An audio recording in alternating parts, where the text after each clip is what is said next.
এক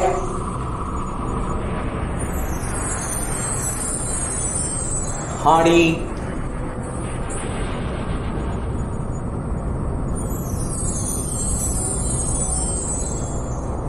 গল্প।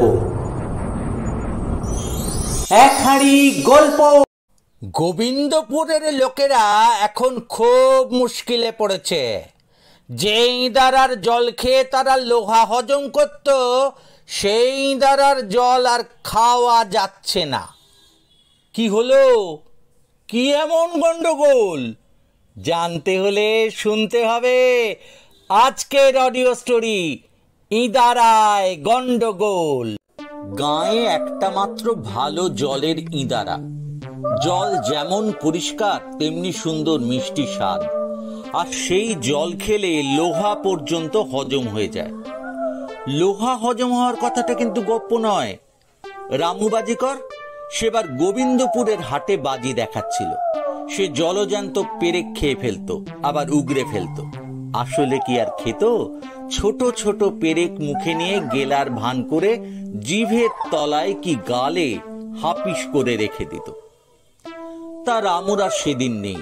বয়স হয়েছে, দাঁত কিছু পড়েছে, কিছু নড়েছে, কয়েকটা দাঁত শহর থেকে বাঁধিয়ে এনেছে। তো সেই পড়া নড়া আর বাঁধানো দাঁতে তার মুখের ভেতর এখন বিস্তর ঠোকাঠুকি গন্ডগোল। কোনো দাঁতের সঙ্গে কোনো দাঁতের বনে না। খাওয়ার সময় মাংসের হাড় মনে করে নিজের বাঁধানো দাঁতও চিবিয়ে খেয়েছিল রামু। সে অন্য ঘটনা, থাকবে। কিন্তু এই রকম গন্ডগোলে মুখ নিয়ে পেরেক খেতে গিয়ে ভারী মুশকিলে পড়ে গেল সেবার। পেরেক মুখে অভ্যেস মতো এক গ্লাস জল খেয়ে সে বক্তৃতা করছে। পেরেক তো পেরেক, ইচ্ছে করলে হাওড়া ব্রিজও খেয়ে নিতে পারি। সেবার গিয়েও ছিলাম খাবো বলে, সরকার টের পেয়ে আমাকে ধরে জেলে পড়ার উপক্রম, তাই পালিয়ে বাঁচি। বক্তৃতা করার পর সে আবার যথা নিয়মে ওয়াক তুলে ওগরাতে গিয়ে দেখে পেরেক মুখে নেই একটাও। বেবাক জিভের তলার গালের ফাঁক থেকে সাফ হয়ে জলের সঙ্গে পেটে সিঁধিয়েছে। টের পেয়েই রামু ভয় পেয়ে চোখ কপালে তুলে যায় আর কি। পেটের মধ্যে ৮-১০টা পেরেক সোজা কথা তো নয়। আধ ঘন্টার মধ্যে পেটে ব্যথা, মুখে গাঁজলা। ডাক্তার কবিরাজ এসে দেখে বললে, মন্ত্রী ফুটো, পাকস্থলিতে ছাঁদা, খাদ্যনালী লিক, ফুসফুসে ফুটো হয়ে বেলুনের মতো হাওয়া বেরিয়ে যাচ্ছে, আশা নেই। সেই সময় একজন লোক বুদ্ধি করে বললে, পুরনো ইন্দারার জলটা একবার খাইয়ে দেখো। ঘুটি ভর সেই জল খেয়ে রামু আধ ঘন্টার মধ্যে গা ঝাড়া দিয়ে উঠল। শেষ পর্যন্ত দেখা গেল সত্যি লোহা হজম হয়ে গেছে। ইঁদারার জলের খ্যাতি এমনিতেই ছিল, এই ঘটনার পর আরও বাড়ল। বলতে কি, গোবিন্দপুরের লোকের এই ইঁদারার জল খেয়ে কোনো ব্যামোই হয় না। কিন্তু ইদানিং একটা মুশকিল দেখা দিয়েছে। ইঁদারায় বালতি বা ঘটি নামালে দড়ি ছিঁড়ে যায়। দড়ি সব সময় যে ছিঁড়ে তাও নয়। অনেক সময় দেখা যায় বালতির হাতল থেকে দড়ির গিঁট কে যেন সযত্নে খুলে নিয়েছে। কিছুতেই জল তোলা যায় না। যতবার দড়ি বাঁধা বালতি নামানো হয় ততবারই এক ব্যাপার। গাঁয়ের লোকেরা বুড়ো পুরুত মশাইয়ের কাছে গিয়ে পড়ল। ও ঠাকুর মশাই, বিদ করুন একটা। ঠাকুর মশাই মাথায় হাত দিয়ে বসেছিলেন। দুঃখের সঙ্গে বললেন, হায়ারা, দড়ি তো দড়ি, আমি লোহার শেকলে বেঁধে বালতি নামালাম, তো সেটাও ছিঁড়ে গেল। তার ওপর দেখি জলের ওপর সব হুলুস্থুল কাণ্ড হচ্ছে। দেখেছো কখনো ইঁদারার জলে সমুদ্রের মতো ঢেউ ওঠে? কাল সন্ধ্যেবেলায় গেলাম, নিজের চোখে দেখে এলাম। সত্যি ওই ইঁদারার জল আর কারো খেয়ে কোনো কাজ নেই রে। 5টা গ্রাম নিয়ে হরিহর রায়ের জমিদারি। রায় মশাই বড় ভালো মানুষ, ধর্মভীরু, নিরীহ, লোকের দুঃখ বোঝেন। গোবিন্দপুরের গাঁয়ের লোকেরা তাঁর দরবারে গিয়ে হাজির। রায় মশাই কাছারি ঘরে বসে আছেন, ফর্সা নাদুস নুদুস চেহারা। নায়েব মশাই সামনে গিয়ে মাথা চুলকে বললেন, একে গোবিন্দপুরের লোকেরা সব এসেছে দরবার করতে। রায় মশাই মানুষটা নিরীহ হলেও হাঁক ডাক বাঘের মতো। রেগে গেলে তার ধারে কাছে কেউ আসতে পারে না। গোবিন্দপুর গাঁয়ের লোকেদের ওপর তিনি মোটেই খুশি ছিলেন না। তার সেজ ছেলের বিয়ের সময় অন্যান্য গাঁয়ের প্রজারা যখন চাঁদা তুলে মোহর বা গয়না উপহার দিয়েছিল, তখন এই গোবিন্দপুরের নচ্ছার লোকেরা একটা দুধেল গায়ে দড়ি বেঁধে টানতে টানতে নিয়ে এসে এক গাল হেসে নতুন বউয়ের হাতে সেই গরু বাঁধা দড়ির একটা প্রান্ত তুলে দিয়েছিল। সেই থেকে রায় মশাইয়ের রাগ। গরুটা যে খারাপ তা নয়, রায় মশাইয়ের গোয়ালে এখন সেইটি সবচেয়ে ভালো গরু। দুবেলা 7 সের দুধ দেয়। বটের আঠার মতো ঘন আর মিষ্টি সেই দুধের কোনো তুলনা হয় না। কিন্তু বিয়ের আসরে গরু এনে হাজির করায় চারদিকে সে কিছি চিৎকার। আজও সেই কথা ভাবলে রায়মশাই লজ্জায় অধোবদন হন, আবার রাগে রক্তবর্ণ হয়ে যান। সেই গোবিন্দপুরের লোকেরা দরবার করতে এসেছে শুনে রায়মশাই রাগে হুঙ্কার ছেড়ে বলে ওঠেন, কে চায় ওরা? সেই হুঙ্কারে নায়েব মশাই 3 হাত পিছিয়ে গেলেন। প্রজারা আঁতকে উঠে ঘামতে শুরু করলো।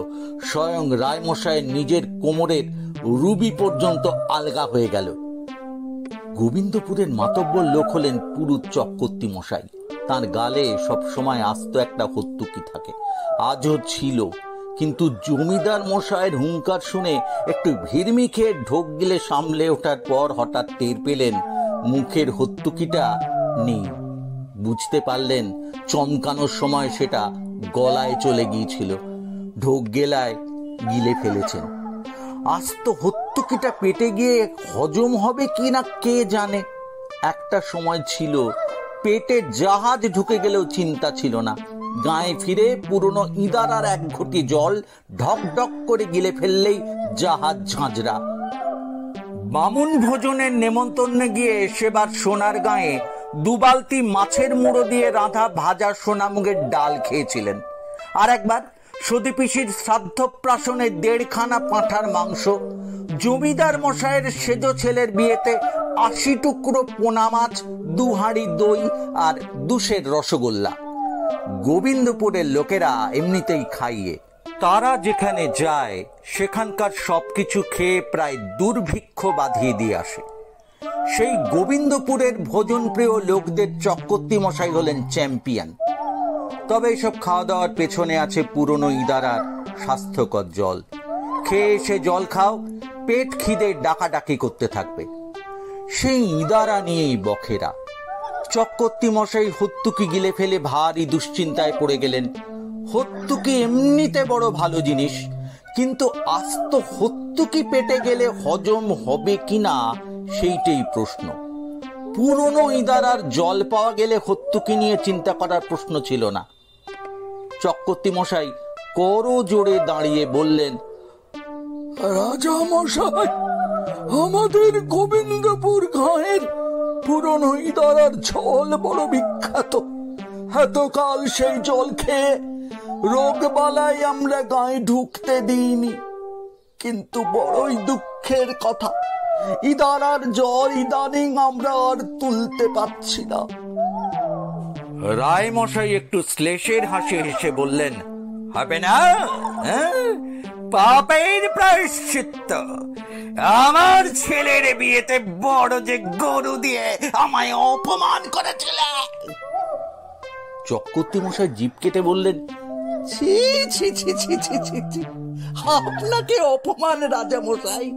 সেরকম চিন্তা আমাদের মরণকালেও হবে না। তাছাড়া ব্রাহ্মণকে গোদান করলে পাপ হয় বলে কোনো শাস্ত্রে লেখা নেই। গোদান মহাপুণ্য কর্ম রাজা মশাই। রায় মশাইয়ের নতুন সভাপণ্ডিত কেশব ভট্টাচার্য মাথা নেড়ে বললেন, গুড প্রশ্ন, কিন্তু কথাটা আপাত গ্রাহ্য। রায় মশাই একটু নরম হয়ে বললেন, ইদারার কথা আমিও শুনেছি। সেবার গোবিন্দপুর থেকে পুরনো ইদারার জল আনিয়ে আমাকে খাওয়ানো হয়, খুব উপকার পেয়েছিলাম।